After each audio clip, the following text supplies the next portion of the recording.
The moment Everest hung up the call, Marshall felt a flood of emotions overwhelm him. Everyone had been crying, grateful that he was alive. His parents were there, holding each other as they told him they loved him. Ryder's face was the happiest he had ever seen. And then there were the pups. They missed him. They were mourning for him. He thought they didn't want him, but he was wrong. They searched everywhere, even through a storm, to find him. He never heard so many apologies at once, he could still hear them in his head. Marshall wanted nothing more than to leap out of the bed, rush down to Adventure Bay, and hug them all until his front paws fell off. But then he remembered how they hurt him. Yelled at him. His heart began to feel like it was in pain again. He could still remember those harsh words that drove him to do this. But they looked so sorry. He closed his eyes. He wanted to forgive his friends, he really did, but what if this happened again? Could he stay with Paw Patrol? Could he trust them? He had to make sure. Jake. Everest, asked Marshall, getting their attention.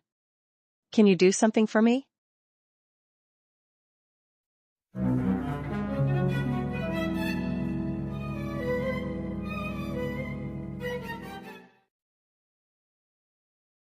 The moment the call ended, everyone got into their vehicles and rushed off for Jake's mountain, sirens blaring.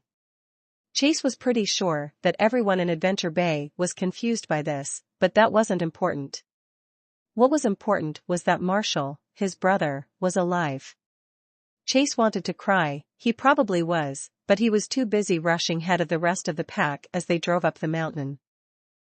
Chase had so many things he wanted to say to Marshall, but most importantly was the apology. He didn't care if Marshall forgave him or not, he just wanted to hug him and tell him how sorry he was.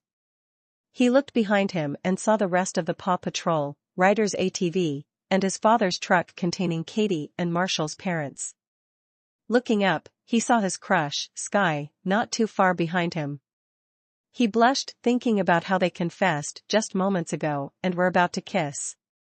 Are we boyfriend and girlfriend now? He knew they had to have a talk, but only after they had talked to Marshall first. Before he knew it, he reached the main cabin where Jake and Everest lived and was about to rush inside when the said pup and owner stood in front of the door. Wow, dude. Can't go in there yet. We need to talk. Jake, you have to let me in. I need to see Marshall, shouted Chase, growling and showing his teeth. Upon seeing her owner threatened, Everest stood up in front of Chase and growled back. He said to wait. If you actually use your head for a change, you won't do something stupid like you did to Marshall. What did you say? I'm his best friend, shouted Chase. At least I was a better friend than you six were, shouted Everest. You don't dash. Chase. Heel. Ryder's command instantly made him stop and sit down. He slowly turned around and saw how the others were staring at him with either worry or disappointment. Ryder walked up, shaking his head before he put his hand on his dog's head. I know you want to see Marshall, but yelling at the ones who saved him isn't going to help. Chase whimpered in shame as he looked at Marshall's saviors and bowed.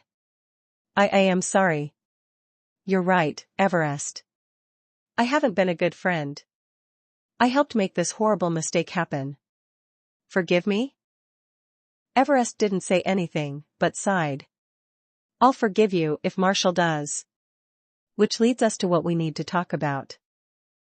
Marshall wants to talk to you in 3 groups, said Jake, shaking his head.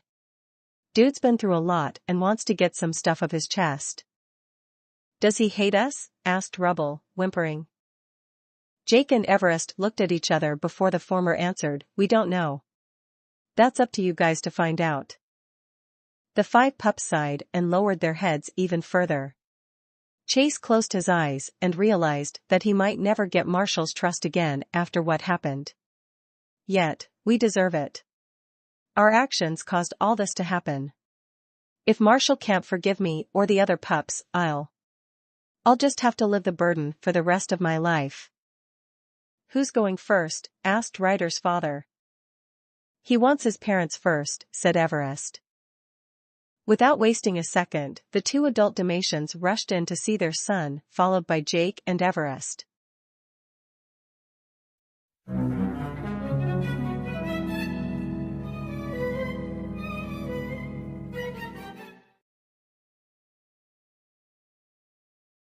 Chase whimpered in shame as he looked at Marshall's saviors and back.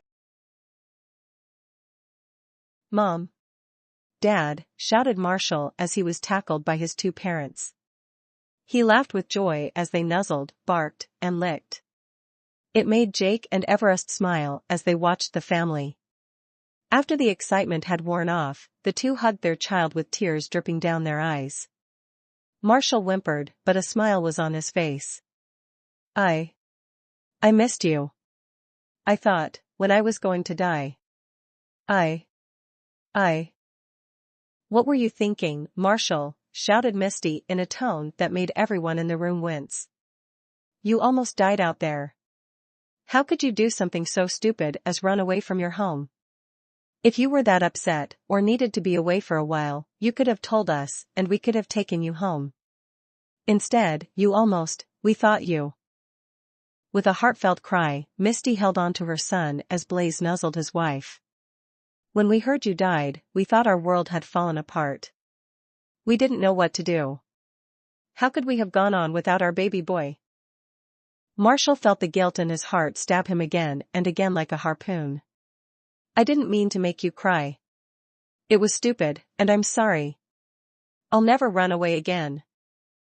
It's okay, Marshall, whispered Blaze as he hugged his son and smiled. You're safe, thanks to Jake and Everest. That's all that matters. Yeah, I owe them a lot, whispered Marshall, giving Everest a smile.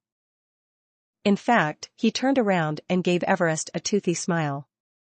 Everest, you have my permission to marry my son. Welcome to the family.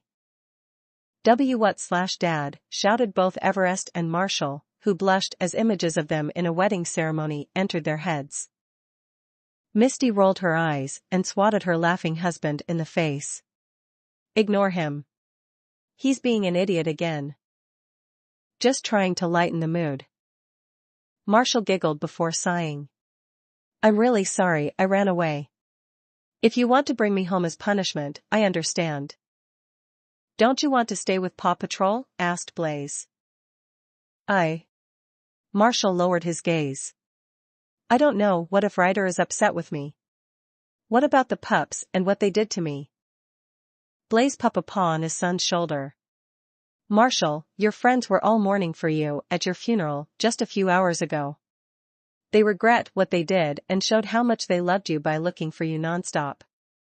Did you know that they offered to be punished by us for what they did? They did? Why? Asked Marshall. Because they thought they were responsible or your death, said Misty. They submitted judgment to us. We could have done anything to them, but we chose to forgive them. Just one look into their eyes, and we could tell they would have taken everything back that they said about you. Marshall didn't know what to say, he just sighed and nodded. I see. Said much. After a long talk and a hug session with his parents, Marshall called for Ryder and his dad. Katie decided to stay behind, seeing as this was a family thing and she was only here for support.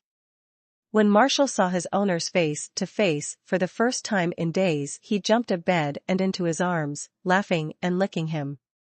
Ryder, with tears on his, laughed as he hugged his fire pup harder than he ever could. Ryder's father smiled and scratched the Dalmatian's ear. Good to see you're among the living, Marshall. Thanks, Professor, said Marshall before he turned to Ryder and whimpered. I'm sorry. I wasn't a good pup.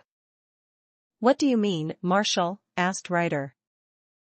I ran away and worried everyone. Even worse, I made you all think I was dead. I'm so sorry. Marshall jumped off Ryder's arms and back towards the bed, his back facing his owner. If you don't want me anymore, for what I did. I understand. A surprise hug was the answer as Ryder whispered, "Don't ever say that, Marshall. You're one of my pups. If anything, this is my entire fault. I'm responsible for you, and I failed. I'm so sorry." "Ryder, it's not your fault," shouted Marshall, turning around and shaking his head. "It's mine. I ran away." "But I should have stopped you or known what the other pups did," said Ryder. "I didn't tell anyone. I should have gone to talk to you." "Enough," shouted Ryder's dad as he got their attention. "The truth is there is a lot to be blamed for, but there is no point in thinking about it as it's all in the past." He put his hand on both pup and owner and smiled at them. "You two found each other and you've learned from your mistakes. That's the most important part." He turned to his son. "Ryder, did you not scold the pups for their actions and organize the best rescue you could to find Marshall? No. Never once giving up until it seemed all was lost? You did your best to rescue Marshall and showed how much you cared for him. But most importantly, you kept calm when the situation called for it.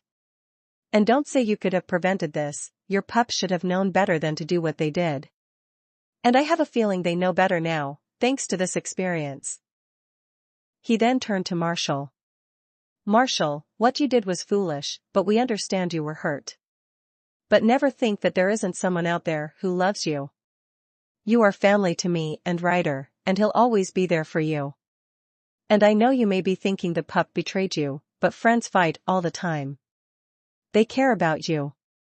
Did you know that Chase and Sky fought a bear together because they believed it killed you?" "Wait, that bear?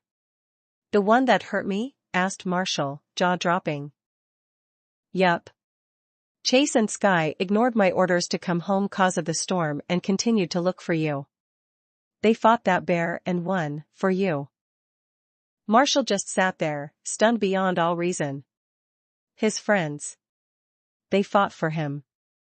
They almost died for him. He closed his eyes and nodded. "Ryder, I think I need to talk to the pups."